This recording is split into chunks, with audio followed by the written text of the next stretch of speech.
Good evening, everyone. If I could ask everyone to please take a seat. And before we begin, let's turn off our phones and any kinds of devices that make noise. Computers are fine for the students that are taking notes and doing those kinds of things, or if the students are recording, but at least put the telephones on silent. We would appreciate that greatly. Thank you. It's good to see all of you once again. We're now in the month of March. It's hard to believe that we are entering our 8th week of classes at Fresno State. So that's about half of our semester, and so we end in May. So we're kind of in the middle. It's kind of going by pretty rapidly. And as you see on the screen, we've been showing you some of our upcoming events, and these are just a few. You know that on Sunday, March the 19th, will be our 40th anniversary banquet of the Armenian Studies program. Tickets are still available. You need to make reservations. You can just see me if you're interested in going. You can call us at the office and just make a reservation. But it's going to be an exciting event. Our special guest is going to be Dr. Mary Papazian. She is the president of San Jose State University. To my knowledge, she's the only female president, Armenian president of a university in the United States. And she is a really well-known figure in education, but she has a background also in Armenian studies because her husband is Dr. Denis Papazian, who was for many years the founder of the Armenian Research Center in Dearborn, Michigan. For 40 years he ran the Armenian Research Center. So they'll both be here, and they'll be our guests. Dr. Joseph Castro will be there, and we'll just have a nice evening enjoying and celebrating the 40th anniversary of our program. When we move into April, I've only put 2 events here that are upcoming, but on Tuesday, April the 4th, we're going to have Dr. Keith Wattenpaugh coming from the University of California, Davis, and he's written a new book called Bread from Stone, and he'll be speaking. And then also on April the 7th, we're going to have the Fresno premiere of the movie Lost Birds, which is a movie made in Turkey about the Armenian genocide, but not simply a documentary-style movie, but rather told through the eyes of 2 Armenian children who went through the genocide. We're bringing the directors from Turkey, and they're coming just to be here with us, and so we'll be able to ask them questions and discuss that. That's on a Friday night. It's in conjunction with the Cineculture group, and that's in our big Peters Educational Center that seats 300. It's free, as all of our events are, and you're all welcome to join us for that event. When we move towards the end of April, the week of April 24th is going to be one of our busiest weeks I can remember at Fresno State. We're going to have several events, including and just to tell you a couple of things that we're doing. On Wednesday, April 26th, we're bringing Fethiye Çetin from Turkey. She is the author of the book My Grandmother, a memoir. She discovered at a very late age, in middle age, that her grandmother was Armenian. She had never known that story and thought her grandmother was Turkish, but her grandmother was Armenian. And when she discovered that, it caused her to reevaluate her own life and her own situation. She wrote an excellent book called My Grandmother, a Memoir. She will be here at Fresno. She will be here in Fresno. She'll be speaking at St. Paul Armenian Church. We're changing the venue for that evening, but it will be free parking and free admission for everyone. And then on Sunday, April the 30th, that's Fethiye Çetin there. She's also involved with the Dink family. She's the lawyer for the Dink family. Some of you know about Hrant Dink, who was assassinated about 10 years ago now. And she is the family lawyer. She's a human rights activist and a lawyer in Turkey. On April the 30th, we are the Armenian Studies program in conjunction with the ARS, the Cultural Conservancy, the Women's League of the Kian Armenian School, and the Hamaskayan Group are co-sponsoring the visit of Bared Maronyan to Fresno, and he's going to be showing his movie, which is called Women of 1915. There are flyers outside, and where's Serpuhi? Serpuhi in the back has tickets. This is one of the events, unusual events, in that we, meaning the group that's sponsoring, is charging admission. So you need to talk to somebody that's selling the tickets. It will be by tickets, because the proceeds are going to help support Bared in his making of these kinds of movies, and he's been all over the United States in that way. Also, at the end here, you saw the T-shirts. The Armenian Students Organization is making T-shirts for April 24th. They annually do that.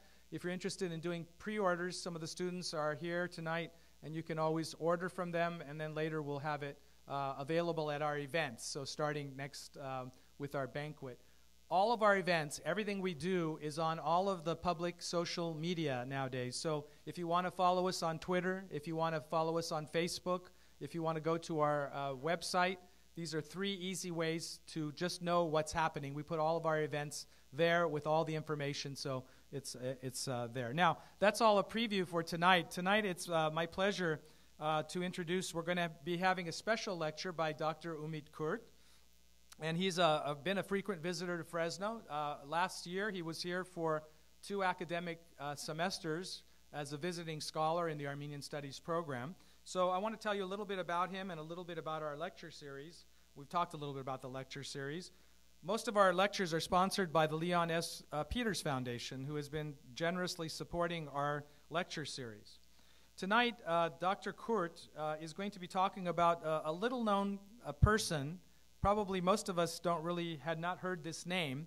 He's one of the perpetrators of the Armenian genocide. But what Dr. Kurt has done is to do a scholarly investigation into this individual in order to elucidate, to give us a better insight onto how ordinary people get involved in extraordinary and extremely terrible events such as genocides, holocausts, and other kinds of things.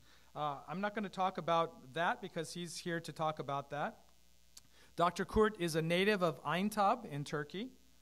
He holds a Bachelor of Science degree from the Middle East Technical University in Political Science and Public Administration, and a master's degree from Sabancı University. As I just mentioned to you, he graduated from Clark University from the Strassler Center for Genocide Studies with his PhD in 2016, and his dissertation was entitled Destruction of Aintab Armenians and the Emergence of the New Wealthy Class, the Plunder of Armenian Wealth in Aintab.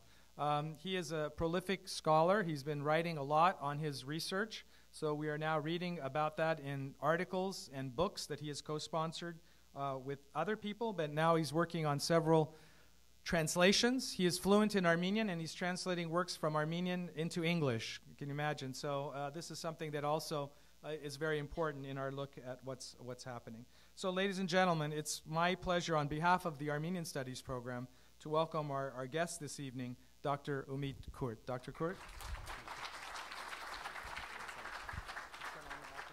Yep.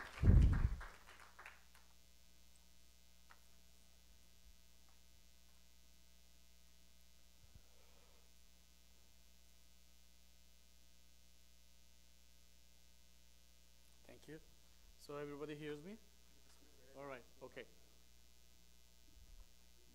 Microphone? I have a microphone, okay. So thank you so much for the generous introduction, and I am really blessed to be here and to be with you. I really miss the environment here and the community here. And before starting my talk, I would like to thank Armenian Studies program and also Professor Barlov Dermagurdisyan and Sergio Laporta. Without their support, without the support of the Armenian Studies program, I wouldn't be able to finish my dissertation, period. So I would like to thank once more before you to these 2 brilliant men and the program as well. So today I'm going to be talking about slightly, let's say, different subject matter from my own dissertation, object of inquiry. I'm going to be focusing on the motivations of ordinary genocide perpetrators. Their motivation, why they got involved in this mass violent event, such as Armenian genocide, expulsion of the Greeks, elimination of the Greek population along with the Assyrians within the Ottoman Empire in the late 19th and early 20th century. So I intentionally focus on ordinary guys, ordinary perpetrators, who were neighbors of their Armenian victims, who got to know them pretty well, and who gave sufficient support, labor, and recruitment to the central authorities, which was notoriously known as Union and Progress Party. So that's why I am not going to be focusing on what Cemal, Talat, Enver, Dr. Nazım, Bahattin Shakir did. I'm going to be talking about what Mehmet, Ahmet, and Ali did, so on and so forth. So the main question which I would like to pose here is the following. How ordinary people became ordinary perpetrators? What were their motivations? So actually there are manifold various motivations, especially in the case of mass violence like Armenian genocide, genocide in Rwanda, and the Holocaust, and so on and so forth. This work is a particular genre in the field of mass violence. So we call it as perpetrator studies. As opposed to Holocaust studies, there is no full-fledged genre or field within the Armenian studies in general and Armenian genocide in particular. So it's kind of a very understudied subject matter. So that's why I would like to hone in this and examine and explore the motivations and focus on biographies of these ordinary men before genocide, on the eve of genocide, during the genocide, and aftermath. This is what I'm gonna basically trying to do, and this is going to be my second book manuscript project, which I have already started, and also I will continue my research in various archives. So, as I said, since it's an understudied area, there's a huge virgin area, lacuna, in the Armenian genocide field, and I would like to make a contribution towards filling this lacuna by specifically focusing on Aintab, situated on the boundaries of Cilicia and Syria, near both the Mediterranean Sea and the Gulf of Alexandria, and hereby revealing the perpetrators and their active involvement in the destruction of Armenians at the very local provincial level. I attempt to develop a historian perspective to encompass a range of people, functions, actions, and motives that highlights the complexity of the persecution process at large without neglecting the crucial element of individual responsibility. To explain and understand the motivations of perpetrators do not necessarily mean legitimize and justify their actions. On the contrary, to just highlight and to focus on each and every individual, is tantamount to identify their individual responsibility in this mass violence, in the destruction of Armenian people in the whole Anatolia. First, I will explain who these perpetrators, what their roles and motivations were within the framework of Aintab. Second, I was planning to focus on only Ahmet Faikve, one major perpetrator, but I have decided to give you one more guy who is going to be Yasin Bey. So, as I said, in the perpetrator studies, perpetrators are also, varied.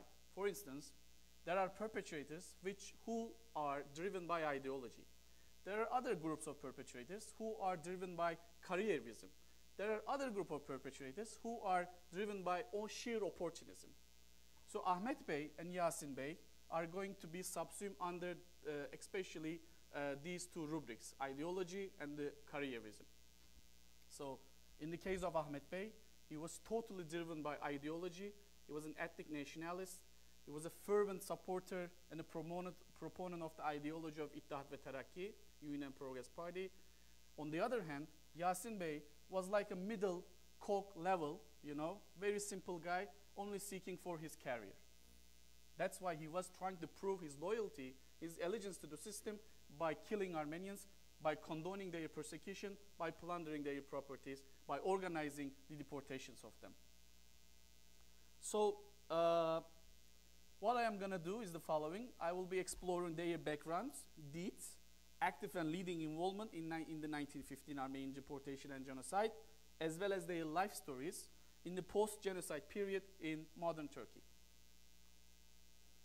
Biographies of genocide participants illustrate the social processes, institutional cultures, and power relations involved.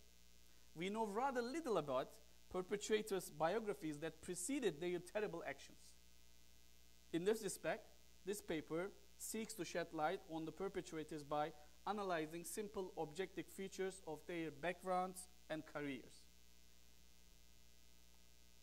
So this map is from the Batmuçin Aintebi Hayot, the second volume of Batmuçin Aintebi Hayot, History of Aintab Armenians, edited and compiled by Kevork Avedis Sarafyan in 1951, published in Los Angeles by the Union of Aintab Armenians. So I would like to show you the Armenian quarter of the city in the late 19th century. I'm sorry. Okay. Oh, this one? Oh.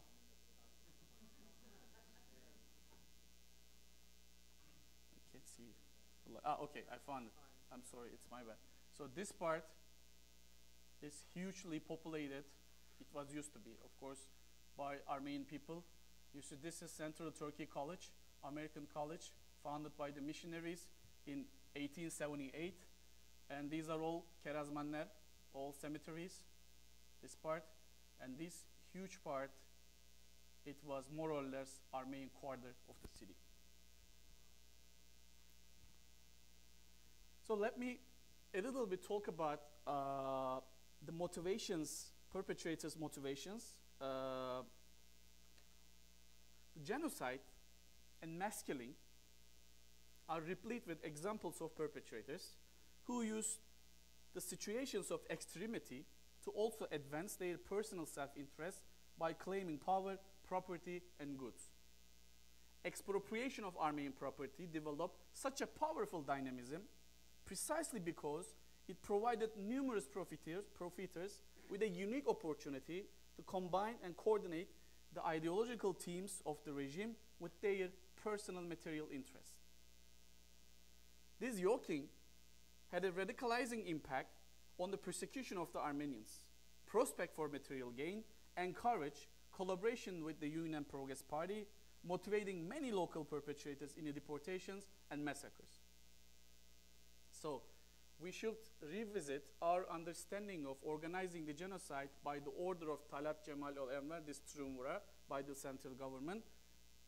We should also focus on how this order was organized, by whom, through which processes, and so on and so forth. So these Committee of Union and Progress needed human power, human labor, recruitment, and the support and the consent of local notables and provincial elites, as well as ordinary Muslim, Kurdish, and Arab people to realize these persecution orders and the deportation orders. Substantial members of perpetrators did not view their participation in confiscation of acts of robbery or plunder, but rather as an appropriate reward and material compensation for their active involvement in the elimination of so-called harmful and traitor elements in their eyes, for sure. The total destruction of Armenians marked the first time in modern history that a government tried to eliminate a particular group among its own citizens as a part of an effort to settle what they considered to be a political problem. Between 1895 and 1922, Ottoman Armenians suffered massive loss of life and property as a result of pogroms, massacres, and other forms of mass violence. Armenian genocide consisted of a series of genocidal strategies: the mass execution of the elites, categorical deportations, forced assimilation, destruction of material culture, and collective dispossession.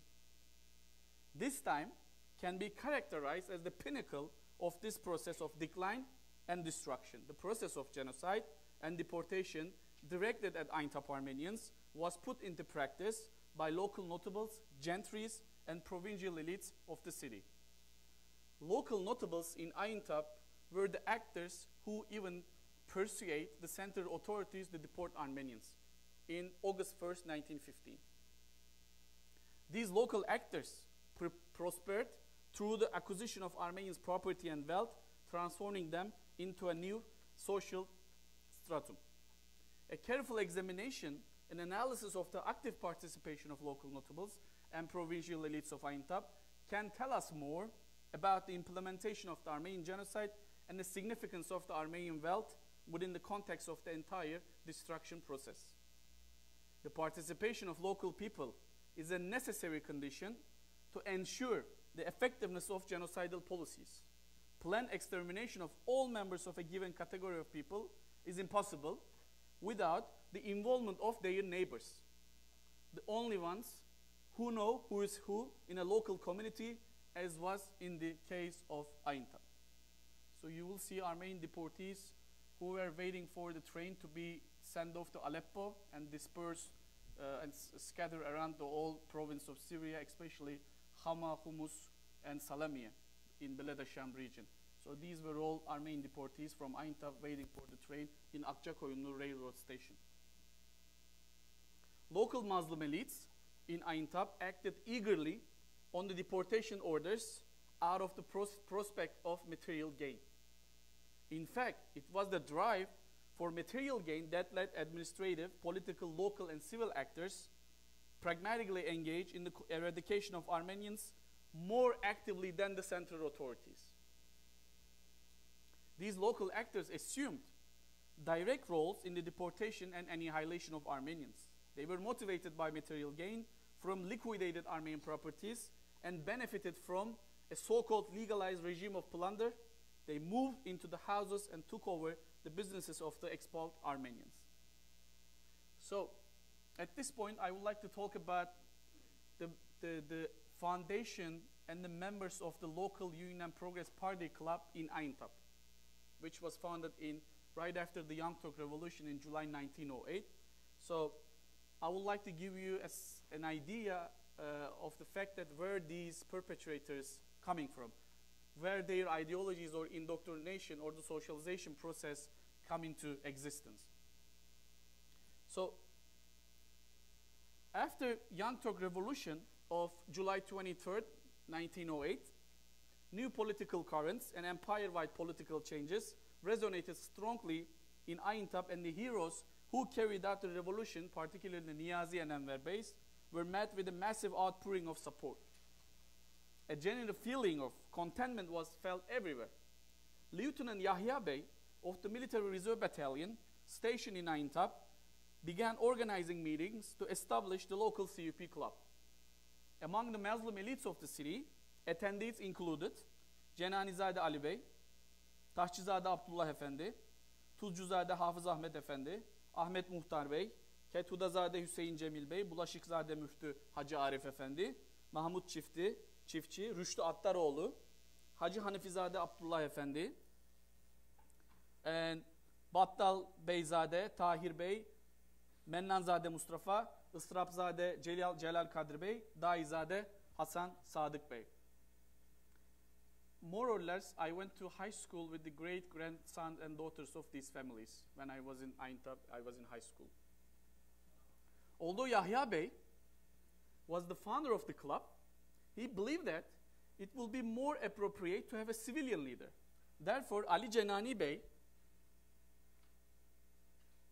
here's Ali Cenani. I'll show you a few pictures of him as well. Sorry. Ali Cenani Bey was elected. President Taşçızade Abdullah Efendi was the vice president. Among its members, Bulaşıkzade Müftü Hacı Arif Efendi was the general secretary. Bulaşıkzade. Additionally, as founding members of the club, Rüştü Attaroğlu and Mahmut Çiftçi served on its administrative board. Immediately after its establishment, the CUP club began to operate very actively in Aintab, organizing various conferences. So here is another member, Yasin Bey, whom I will be talking about in a minute. And this is Daizade Ahmet Efendi. He was one of the perpetrators even during the Hamidian massacres in November 1895 in the city. And he liquidated an big Armenian house and turned out to be in a school and gave his name. This is Nuri Pazarbashizade. He was another active provincial local member who instigated and sending slender campaigns against Armenians to the central authority to have them make the deportation decision for the Armenians. All those named as members of the Aintab CUP club play key roles in the massive deportation of Armenians, organized plunder, confiscation, and spoliation of their properties in 1915 and 1917. They were the main profiteers of the destruction of Armenians in the city.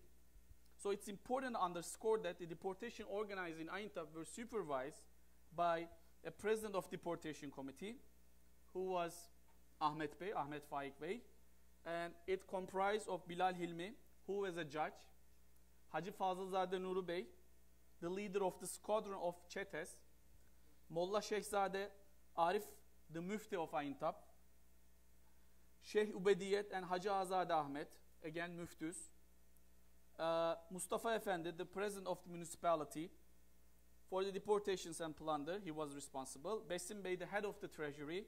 Bilal Hilmi Bey, again a judge. Kazım Efendi, an official in the census office. Eyüp Sabri Bey and Hacı Yusuf, secretaries in the Department of Finances. Major Bekir Bey, the commander of the regiment of Kızılhisar. Kasım Bey, a member of the general staff. And it goes and on and on and on. It was on purpose to underscore their occupation in order to show you how proliferated, how various background they were coming from. And in Aramandonian, who was an Armenian lawyer and who was also deported on 24th of April and managed to survive, hopefully, he recorded the perpetrators of the Aintab Armenians along with other provinces in eastern Armenia and the western Armenia and eastern plateau. He kept a particular record regarding the perpetrators of Armenians in Aintab, and in his list, there were more than 300 people in the list, in Aramandonian list, and this list is available in Nubay Library in Paris.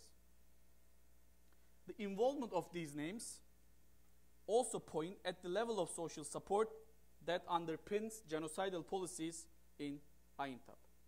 So this is Rüştü Hoca in 1915, who was an imam, and now he was here above his 70s. 70s. The same guy, Rüştü Attarzadeh. So let's jump into Ahmet Faik Bey. So this is before that Ali Cenani Bey, 3 different photos. The president of the local CUP club, who was a deputy in Aleppo after the Young Turk Revolution in 1908, and then became the deputy of Aintab from the CUP seats. So this is another perpetrator, actually the major perpetrator, who was driven by sheer opportunism. He was the most opportunistic guy I have ever seen in my life, as a result of his story, of course. And I am also writing his life story along with these 2 guys as well. So, Ahmet Faik Bey. He was born in Bursa in 1879. As a classmate of Mustafa Kemal, he graduated from military academy as a staff lieutenant in 1905. After his graduation, he was appointed to vice commander of the 2nd Regiment in Yanya in Macedonia, Rumeli. When he was in Yanya, Ahmet Bey became a member of the CUP. As a staff lieutenant, he came to Istanbul along with the Action Army, commanded by Mahmud Şevket Pasha, to repress the counter-revolution of March 31st, 1909, which was organized by oppositional elements and the reactionary forces, mainly represented by the conservative religious circles in Istanbul at the time. In the same year, he was appointed as the director of the Yıldız Police School in Istanbul. He was a military officer whom Talat Pasha highly trusted, and he was very close to Talat Pasha's wing within the Union and Progress Party and the committee. On 24th of February 1910, he was promoted to the ranks of major and sent by Talat to Basra Gendarmerie commander. Before the First World War I, he was appointed to the Baghdad Gendarmerie Regiment commander by Cemal Pasha's request. He also undertook the role of the Baghdad police director. He was appointed to assistant governor of Baghdad on October 1914 and then became the district governor of Aintab in the late 1915.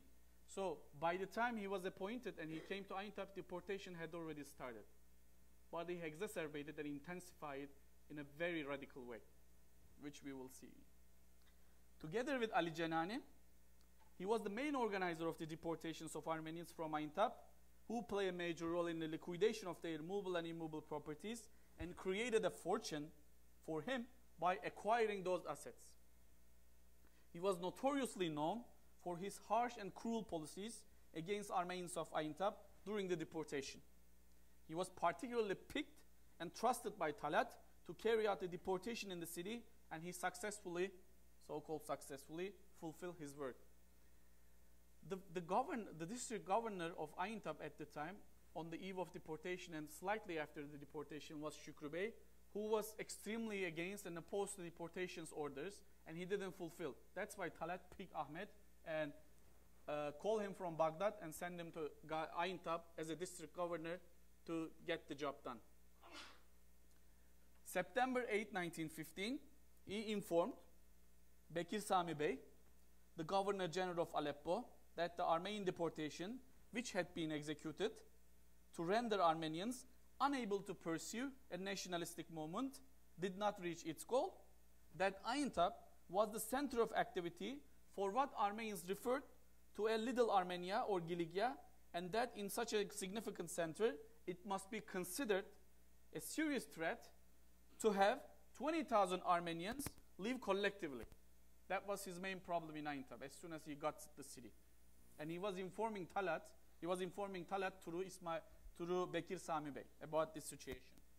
In the eyes of Ahmet Bey, the remaining Armenian population constitute a danger, and thus they should immediately be deported so that they will not be able to pursue their national aspiration related to the advocating for an independent government of Armenia. This is exactly the Talat Pasha's mindset and mentality towards Armenians. So that really explains a lot of things why he was picked and trusted by him. Again, he was pretty much ideologically driven. The information in this telegram perfectly coincides with the Talat Pasha's general policy against Armenians. In his report, presented to the cabinet on May 26, 1915, Talat clearly stated that the decision to deport the Armenians was made so that the Armenian population would decrease to a level that would never constitute a problem to the Ottoman state. Thus, thinning out of the Armenian population became synonymous with a final solution to the Armenian question. The cipher telegram sent by the Minister of the Interior to province of Aleppo on September 9, 1915, noted that Ahmet Bey's consideration on the deportation of Armenians was true and to the point. And thereby, their deportation was deemed necessary too. In addition, Talat Pasha ordered that harmful Catholics and Protestants be deported too along with them. Because in his cipher telegram, Ahmet Bey was also asking to deport Catholic and Protestant Armenians in the city as well. And the deportation of these two groups were quite late as in vis-a-vis Gregorian community in the city. So Protestant Catholics Armenians were deported in December 1915. In accordance with this order, he did not hesitate to deport all of the Catholic and Protestant Armenians in the city in late 1915 and early 1916. Using newspapers, Ruhçular, Spirituals, and Yeni Ömür, New Life, published by Protestant Armenians, as an excuse, he and his henchmen organized raids to Protestant houses and made numerous arrests. The detainees were kept under arrest for 22 days. This entire process gradually weakened Protestant Armenians' belief that they would not be deported, for the events taking place around them resembled neither the first days of the deportation nor the house raids and arrests of April 1915. Ahmet Bey promptly organized a second wave of deportations to Derzor on the principle that, quote, if one is guilty, all are guilty, unquote. He was a harsh man who spread terror all around and held radical opinion towards Armenians. This information I happened to find in British National Archives when he was exiled to Malta. The British officer wrote these statements about him. He has a special file in the British Archives. This is what was written in his file. It was during his term that the direction of deportation changed from the road of Aleppo, Hama, Havran to the road of Meskene, Derzor, and also the depth and the gravity of the deportation drastically intensified. So he changed the rotation of the deportations from, let's say, the less likelihood places to be persecuted than the, certain death. The first measure he took around mid-October was to mobilize the males between 16 and 20 who were still to be found in Aintab and assigned them to a labor battalion that was put to work on the Baghdad Ban construction in Rajo. In fact, Ahmet Bey was so adamant about the removal of all Armenians from the city that he did not hesitate to confront the local elites who protected certain Armenians for their own benefit. For example, October 19, 1915, he reported Ismail Can Bolat Bey, the Director of General Security, that he saw deported Armenians in hiding in a farm named Tel Halit, and their protector acted so for his own interest. Ahmet Bey did not want a single Armenian to remain in Aintab and made a great effort to reveal those who protected them. 2 days later, he sent another cipher telegram to Ismail Canbolat by underlining that he had learned Bedros Ascian and Sarkis Karacian owned half of Orel. Orel was an Armenian village in Aintab, the biggest and the most prosperous village of the city, and that those two secured such ownership in 10 years. And he had heard from the villagers that the Interior Ministry had ordered the Governor General of Aleppo to make sure those two stay in Aleppo. Additionally, Ahmet wrote, as a result of his death investigations, he came to think that these two harmful committee members, he depicted them as comitages, these two Armenian, Sarkis Karacian and Bedros Ascian as comitages, as committee members, they had achieved their privileges through a deputy of Aintab, Ali Cenani Bey's protection. So Ahmet Bey was accusing of another perpetrator, whom he was organizing the whole thing together by protecting these two Armenians, these two Armenian business tradesmen, two big families in this city. He kindly requested that, quote, the exceptional status for them to be eliminated as it will affect the public negatively and would cause despair among them, unquote. The correspondence above reveals an interesting point. Actually, there was a conflict between Ahmet and Ali Cenani. They both play an active role in fostering a socio-political environment that would facilitate the deportation of Armenians, ensuring a strict and radical policy against them, and seizing their properties. That conflict reached such an extent that Ahmet filed an official complaint to the central government about Ali Cenani, for he protected Armenians regardless of the latter being a member of the parliament. Ali Cenani Bey allegedly was protecting them in return for having these two Armenians harvest in Orel village in this year. So he was basically so-called protecting them in return for having their wealth and properties. So that's why I put the special emphasis on the content of his perpetratorship as opportunist. So Ahmet Faik, this is Ahmet Faik in 1967. He got married, Ayşe Hanım, daughter of Kaba Ağaçlızade Mehmet Şakir Pasha, who was the Grand Vizier of Sultan Abdülhamit II between 1891 and 1895. So you may think how this poor guy got married, a daughter of a Grand Vizier. Cemal Pasha was the one who made the marriage for him. Cemal was the main reference. And even Cemal had a red car at the time. It was quite remarkable to have a red car. It's a special car brought from British Empire, and then he was using it. And he gave this red car to Ahmet when he was on his way to propose, just to affect the family. His daughter, their daughter, Nermidil Erner Binark, who wrote a memoir about her father Ahmet Faik Bey. In it, Nermidil openly tells the deplorable conditions of the deported Armenians from Aintab, which was a result of his father's stringent policies. She learned about the Armenian conditions through talking to her mother, Ayşe Hanım, who happened to have visited Ahmet Faik in Aintab at that time. On her way to Aintab, Ayşe Hanım saw the terrible situation of the deported Armenians and disclosed what she saw to her daughter much later on. We were passing through the Gavur Mountains, Gavur Dağları, with our horse cart. One side was the mountain and the other side was the cliff. People were migrating on the roads. She was using the word migrating. There were many elderly people, kids, women, walking in this frozen weather. Some people's faces were covered with flies and they were about to die. Many of them were begging to get into my cart. One woman bolted onto my cart, begging me, please take me to your cart. I will be your slave. People were dying as they walked. In the night, we were hearing voices of kids from the tents who were crying, Mayrik, Mayrik. What I saw was terrible. We fell in the middle of the Armenian deportation. Unquote. On March 23rd, 1916, Ahmet Bey left Aintab.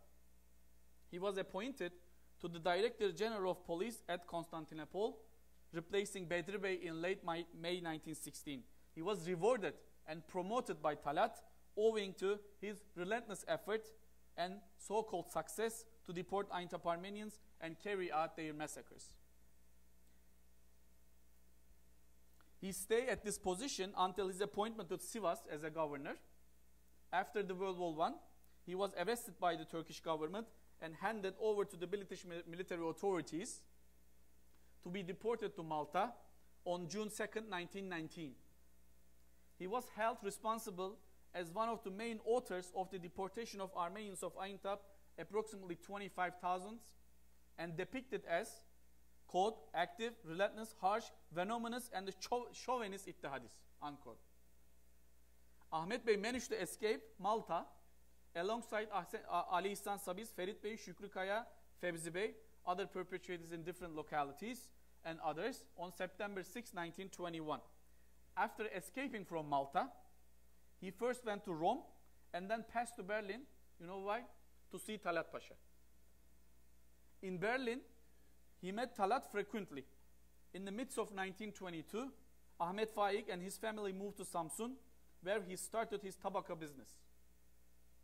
After the Republic was declared, he returned to Istanbul. After his tobacco business, he initiated his textile business and founded a blacksmith factory. Yet, he failed and went bankrupt in all his business initiatives. In her memoir, his daughter writes that his father had great financial difficulty and could not even afford paying his electricity bills. In 1930, he moved to Buenos Aires, Argentina, together with his family. He served as the honorary consular of Turkey in Argentina and opened up another tobacco factory there. In her memoir, Nermidil Erner, who was also with his father in Argentina, mentions a striking event regarding the Armenian genocide. She says the following. One day, commemoration for the Armenian massacres was organized. By the way, this commemoration for the Armenian massacres, it was, of course, this quote was written in Turkish, and in the original memoir, she quoted this part, commemoration for Armenian massacre. So-called, according to her mindset, her standpoint. One day, commemoration for the Armenian massacre was organized. Armenians booked a big hall for the event. They engaged in propaganda against Turks in this event and even sent an invitation letter to my mother, warning her not to come here with your husband. Of course, my mother did not attend this event. So apparently, Ayşe Hanım made and had good terms with Armenians in Buenos Aires. Eventually, some genocide survivors from Aintab ended in Buenos Aires and founded a union of Aintab Armenians in 1920s. When Ahmet moved to Buenos Aires, those Armenians from Aintab became aware of his presence there. They also knew of the crimes he had committed against Armenians of Aintab during the genocide. This is perhaps why they warned his wife not to come to the commemoration event with his husband. In 1933, Ahmet Faik Erner and his family returned to Turkey from Buenos Aires. Once again, he failed in his business affairs and lost his factory in Argentina. As he returned to Turkey, he suffered a lot from economic hardships. As a small kid at that time, Nermidil Erner recalls those days as follows. Every now and then, some stuff from home disappeared. My father's golden watch was gone. In fact, one day, he sold his dressing gown to the junkman. We used to burn 3 branches that we collected from the garden instead of wood. So this is Nermidil, Ayşe Hanım, and Ahmet Bey after Nermidil's graduation from the college. When Mustafa Kemal heard that Ahmet Faik, his ex-classmate from military academy, was in economic bottleneck, living in such a misery, he provided necessary conditions for Ahmet to get retired with physical disability benefits. In 1940s, he received a job offer from the Skoda weapon factories and got a high position in one of those factories in Turkey. His son Erdem Erner worked for the Ministry of Foreign Affairs in Turkey and served as Turkish ambassador to the various countries, including Chicago. Ahmet Bey spent last years of his life in the mansion of Şakir Pasha in the Prince Islands, Büyükada, in Istanbul. In 1967, his health condition became more and more serious. One day when he was home, suffering from a heavy illness and lying in his bed, all of a sudden his wife started to talk about the Armenian deportation and criticize this policy. Nermidil Erner tells the rest of the story as follows. When he heard that, my mother said something bad about the policy of deporting Armenians. All of a sudden, this sick man, calmly lying in his bed, revived beating his fist onto his guilt and yelling at my mother. If I was born once more, I would have done it again. Do you understand me, Ayşe? I would have done it again. So he died in 1967.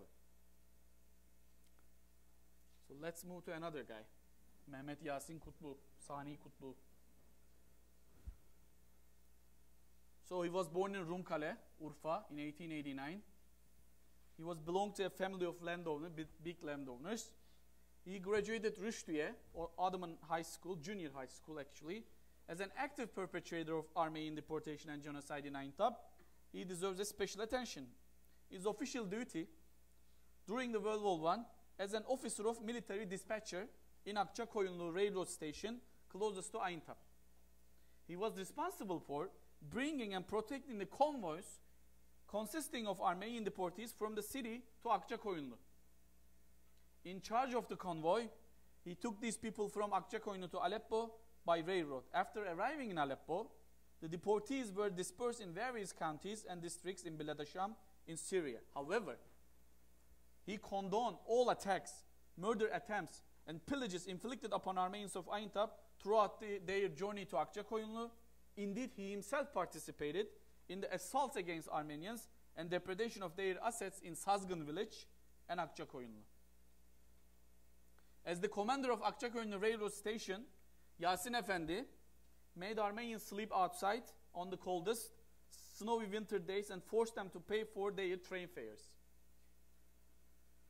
Father Haruchun Melkonyan, a prelate, and his family were one of those Armenian families brought to the railroad station. They would be taken to Aleppo, and from there they would be sent to Derzor. Father Haruchun's 14-year-old son, Hagop, kept a diary before the deportation in Aintab began. He carried on keeping his diary during the deportation, where he made records of daily events. Hagop continued to keep his diary when the train was delayed in Akçakoyunlu railroad station. They had to wait for the train to arrive to station for a few days. During one of those days, Hagop was sitting inside in his family's tent and organizing his diary when Yasin Efendi entered the tent and discovered the young man's diary. He grabbed the diary from Hagop's hands and arrested the boy.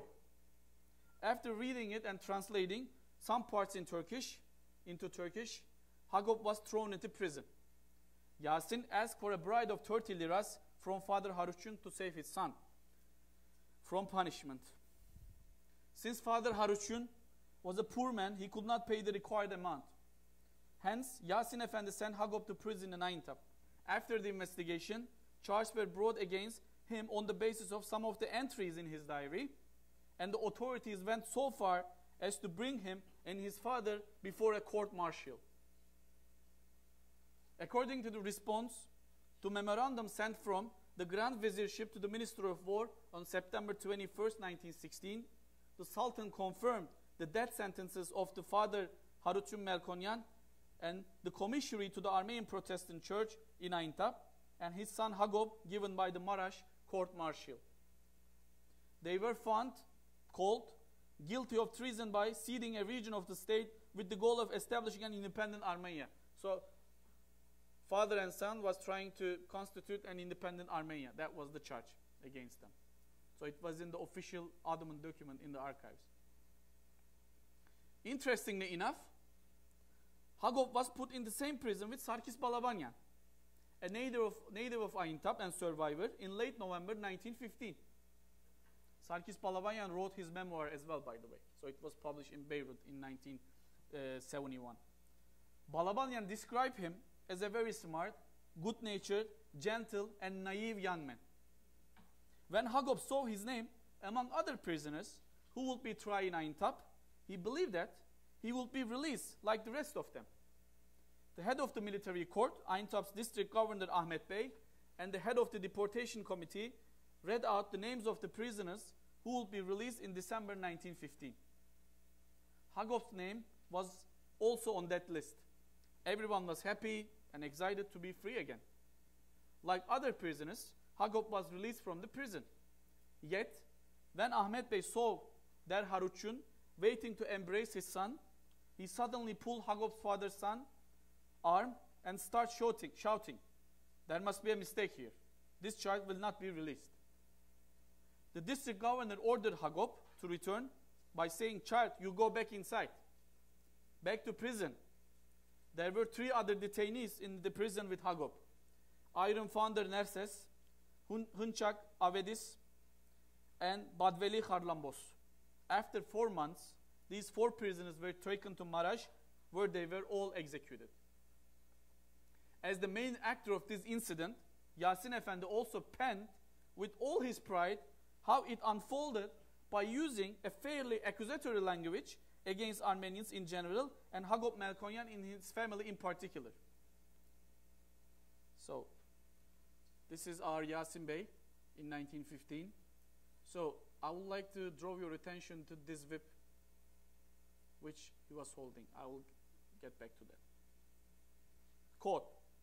So, Yasin Efendi, Mehmet Yasin Sani Kutlu, in 1960s, he gave an interview to a local Armenian newspaper printed in Aintab. So I happened to find the copy of this newspaper in a very small, tiny library in Aintab, local library in Aintab. So he was telling this incident with the whole pride as the follows. Aintab Armenians were sent to Akçakoyunlu, gathered there. Incidentally, while searching in their Harutyun's tent, his wife Huç Belli drew our attention. I said to the deceased police officer Halo to search her. All of a sudden, people in the tent were alarmed. I asked them what she was hiding underneath of her belly. They said, Bible. I said, take it out and let us see it. Thereupon, they took out the Bible, but next to it, there was a notebook. We examined that notebook. When we went through its pages, we saw that the provinces, dates, and names of the officials in charge of deportation of Armenians were all recorded. We seized this notebook and recorded it. Thereupon, well-known tradesmen of Armenians in Akçakoyunlu, like Arekelyan, Birecikli, and especially Adanalyan, and Ardeşes Efendi, begged me to destroy this notebook and also offered me all of their gold, and if that was not enough, they said they could give all their money, assets, and wealth. In response to this offer, I said impossible. Of course he must have said impossible. Then, I sent Father Haruchun, his wife, his young son, and his daughter to Ahmet Bey, Aintab Mutasarrif of the time, under arrest guard. These people were sentenced to death as a result of the court verdict in the Maraş Martial Court, and they were executed. By this means, this slender conspiracy against Gaziantep and Turkish people were manifested, and the culprits were punished. Unquote. In his diary, Kirikor Bogaryan, is the Kirikor Bogaryan here in Aleppo, so in here. He wrote his diary as well, and it was printed again in Beirut in 1971. In his diary, Kirikor Bogaryan, who was deported to Hama and thereafter Salamiye town, which today neighbor in Syria, describes Yasin Bey as a man who seemed kind, but sometimes treated deportees cruelly and punished them with the whip he carried around his head. You see the whip?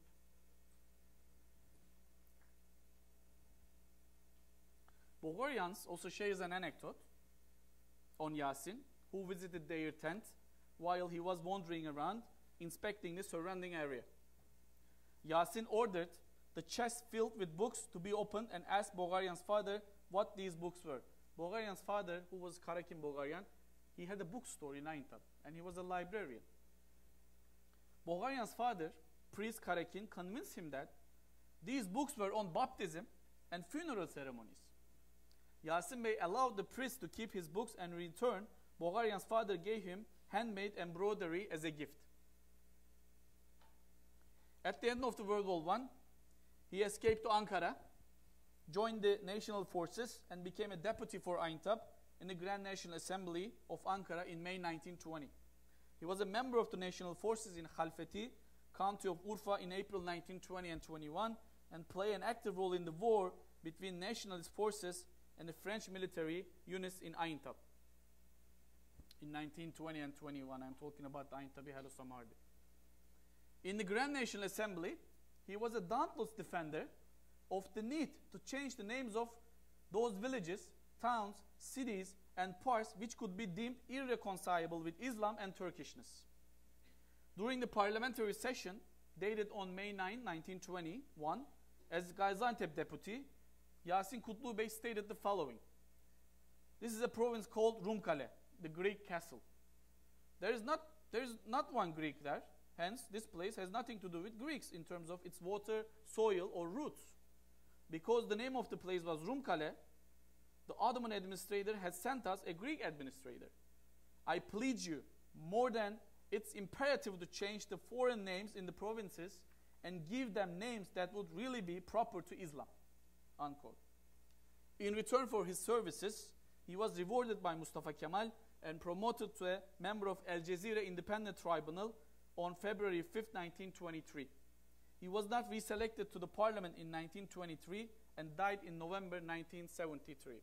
So between these 50 years, I wasn't able to find any kind of information about this guy. Of course, I managed to find out small, tiny, information about, he had 5 children, and actually one of his daughters, the oldest one, she passed away in 2004 in Aintab, in Gaziantep.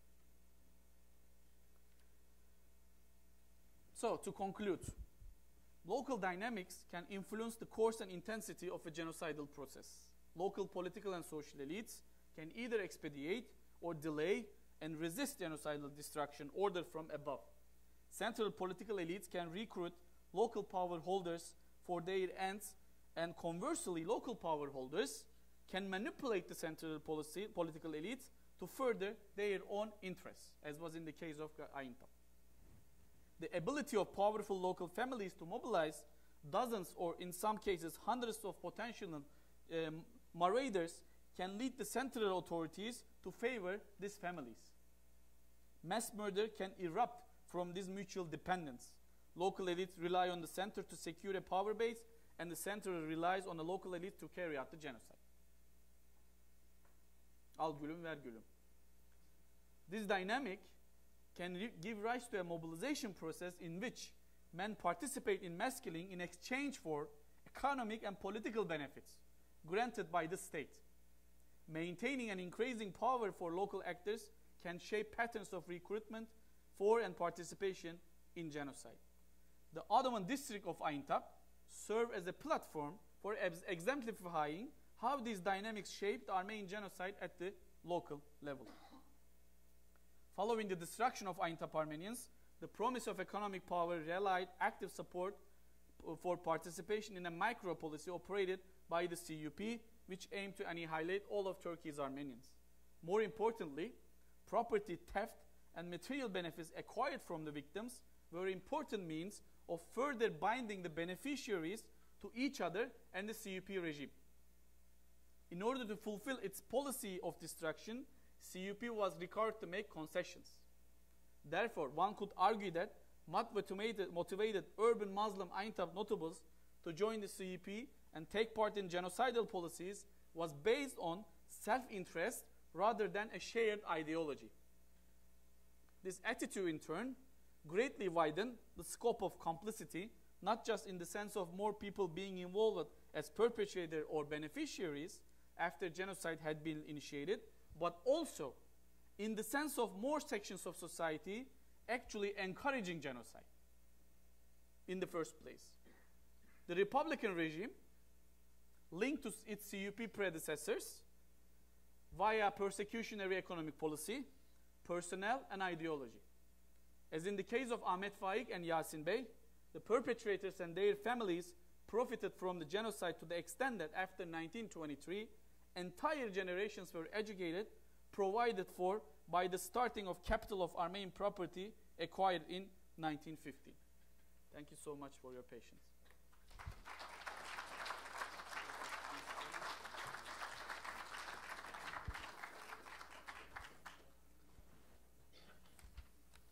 Thank you very much, Dr. Kurt, for that very enlightening look at two very ordinary people who became perpetrators of the Armenian genocide.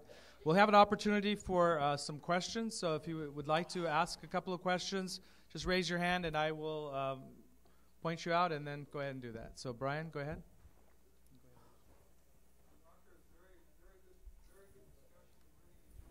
Thank you.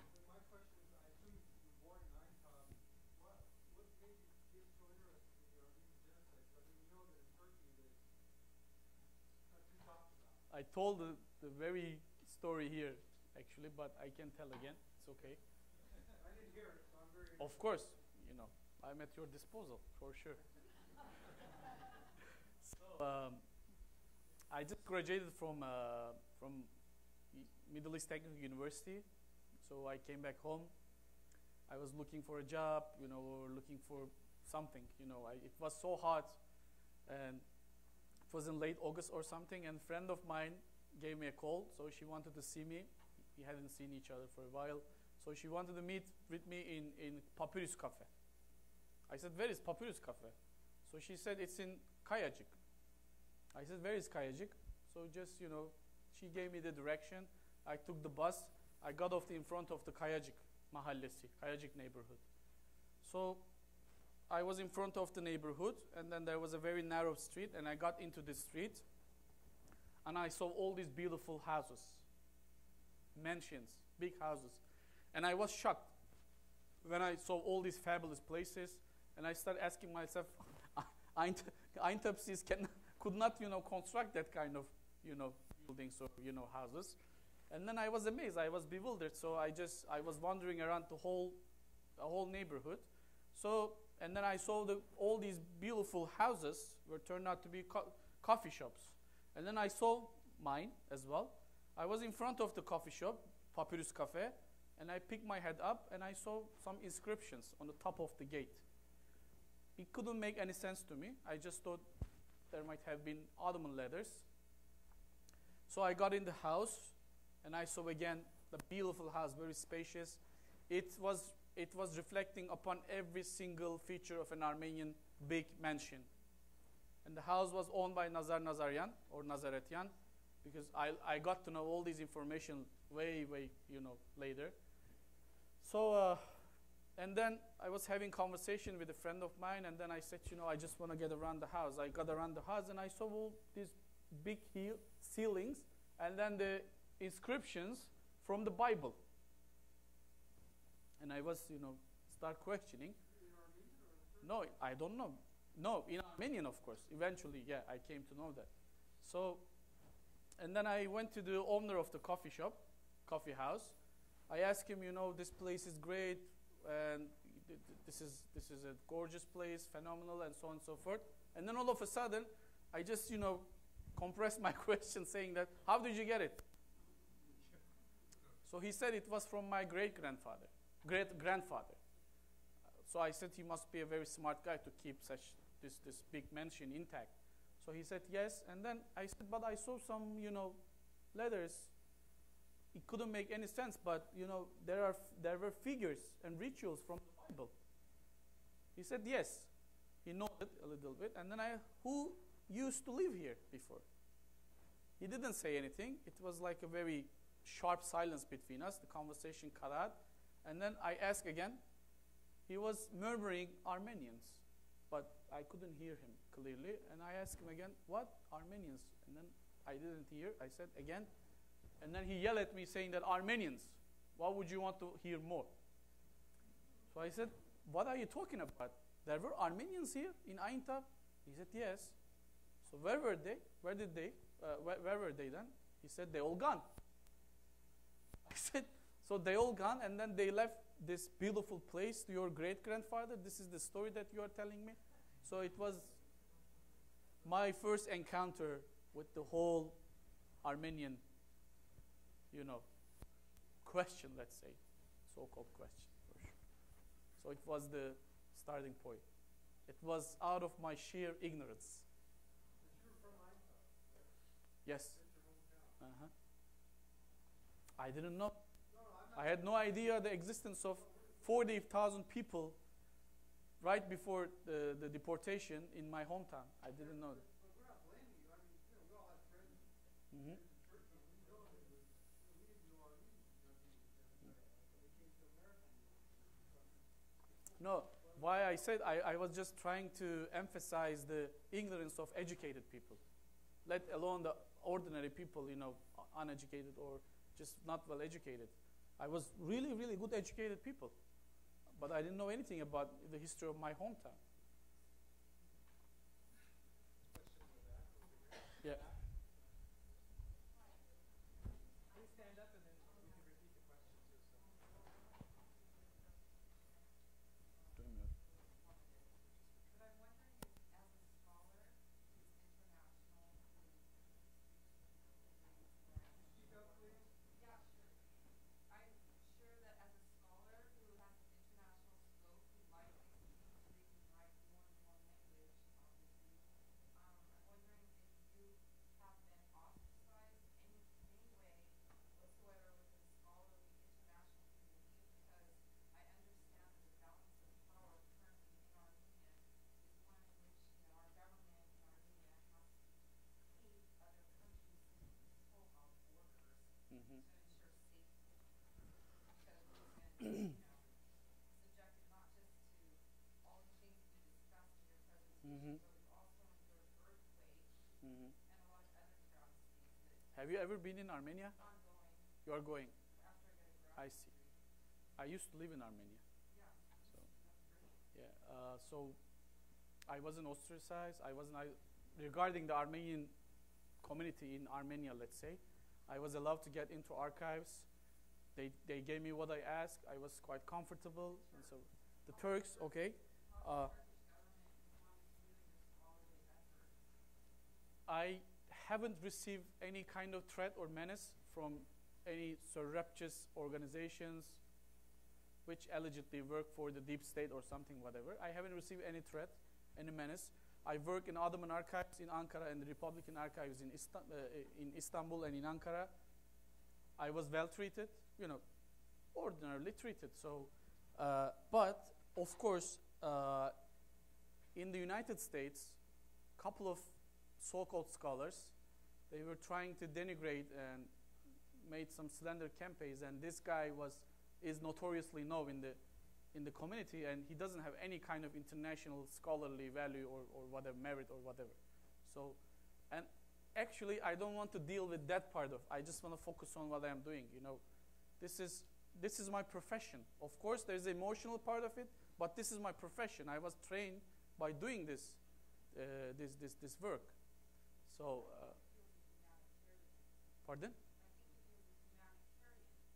I was a human rights activist anyway, of course. Yeah. Sure. You mentioned that Father Harrington's son had a notebook. Yes. Is that notebook still available? No. I wish. I don't know. But according to this accounts, it did exist, because this Yasin Bey, when he was giving interview to this local newspaper, he was defining it. He was describing the content, what in it, and in all details. So that highlights that yes, it did exist. But most probably, they would have just destroyed it. Yeah. But it was written in Armenian. He found a translator. Yeah. And then when he realized it, he just initiated all official process. So, yes. Does the name Shinorokian ring a bell with you? Yes, Shinorokian. That was my There was, grandmother, yes. grandmother. Shinorokians. I think part of the family was waived from deportation because of their artisanship, their craftsmen, Shinorokians. Because I met some members of the third generation when I was in Beirut. So this is what they told me. Yeah. But if you want to get more information on the history of Shinorokian family, you should look at the Batmuçin Ayntevi Hayot, the volume first. There's an information. This book is priceless. These 3 volumes are priceless. So in the book, it's an edited volume, compilation, you can see the biographies of many important Armenian people, Armenian families, doctors, pharmacists, and so on, all Armenian families, well-known ones, in these 3 volumes. Yes.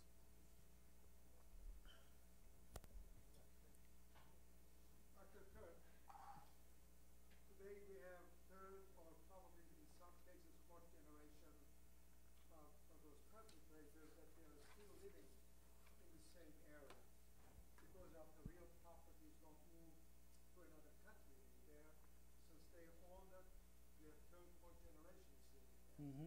Are they aware that the house that they are living in has been taken from the Armenians? They're mostly aware of the fact. Yeah. Let me tell you one story. So in 2014, so I was in Aintab visiting my family and working on the So there is a private collection of history of Aintab in Gaziantep University. So I was there working there, and someone sent me an email, and it was she. So she wanted to meet me. She said, I'm a member of Injol family, or I said Injol. It didn't ring any bell, and then I thought maybe Injozade, because after 1934 there was a surname law, and all these last names were changed. So Injozade most probably were turned out to be Injol. So we met, and then she said, my great-grandfather, his house was given him by Mustafa Kemal because of his involvement in Aintabi Herosomardi in 1920 and 21. And it was the house of Moses Jamgochyan. She got to know that, she learned this, and she got contacted with the family members, descendants of the Jamgochyan. So they live in New York, and then she paid a visit them. And then they became friends. They visited each other back and forth. And yeah, that's the story. But of course, this is the story which acknowledge. But they are mostly aware of where they are living, It's an Armenian house. They know.